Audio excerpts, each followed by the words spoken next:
Yeah, I find along the spectrum of like high performance athlete to like somebody who has a lot of like movement considerations, meaning like they do have a buggered up ankle, their hips don't move super well, and their shoulders kind of not awesome.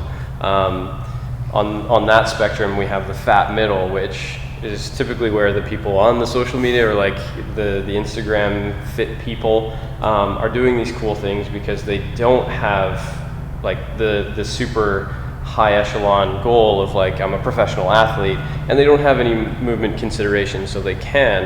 And when you as an individual are like living in the fat middle, how do you decipher whether that's appropriate or not? And then I think that goes back into our conversation about training age.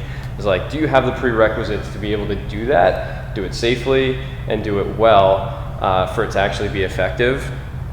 That's like so important now because we are in that internet age where it's just like the wild, wild west. Like, hey, I thought about this weird janky looking exercise. You should do it too because it's awesome. When in reality, it's like, no, you probably just need to squat and push up a little bit more and learn how to deadlift properly. And that's probably going to do you better than trying to do this weird, crazy thing. Yeah. And yeah, I find that's hard to... I think a lot of it comes back to the context in which these social media things come about. So a lot of them come from like semi-private facilities, not that Coastal's putting up bad stuff, but when you see something cool in a semi-private facility where, once again, they're working with a one-on-one athlete so they can do these kind of things, but they're also trying to sell you on their product, or they're trying to sell you to come into their gym. Whereas, for example, when was the last time you heard somebody, committed to a certain Canadian university because of their strength and conditioning program? Hopefully next year.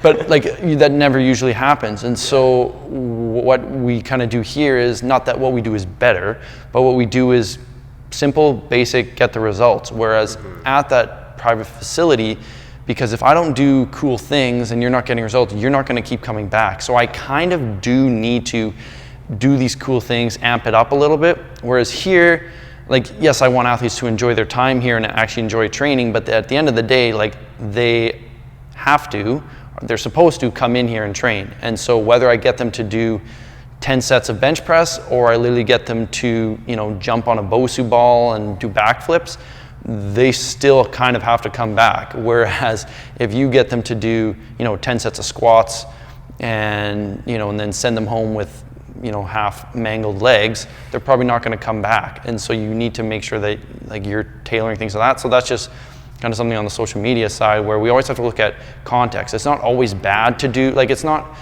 like looking at a lot of these cool exercises, it's not that they're bad. You just always have to look at context and why are they doing this?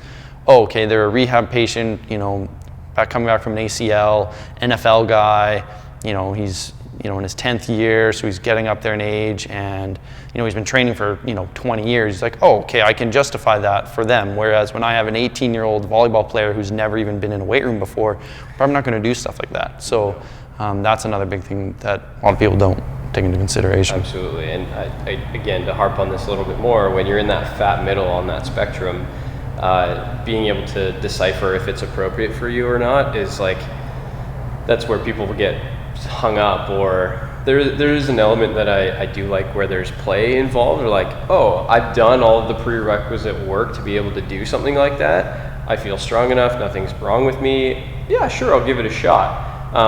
I don't think that there's anything inherently wrong with that, but it's okay, now we're doing like multiple sets and multiple reps of that crazy thing, and then all of a sudden something creeps up and their shoulder starts to hurt or their hip is no longer happy.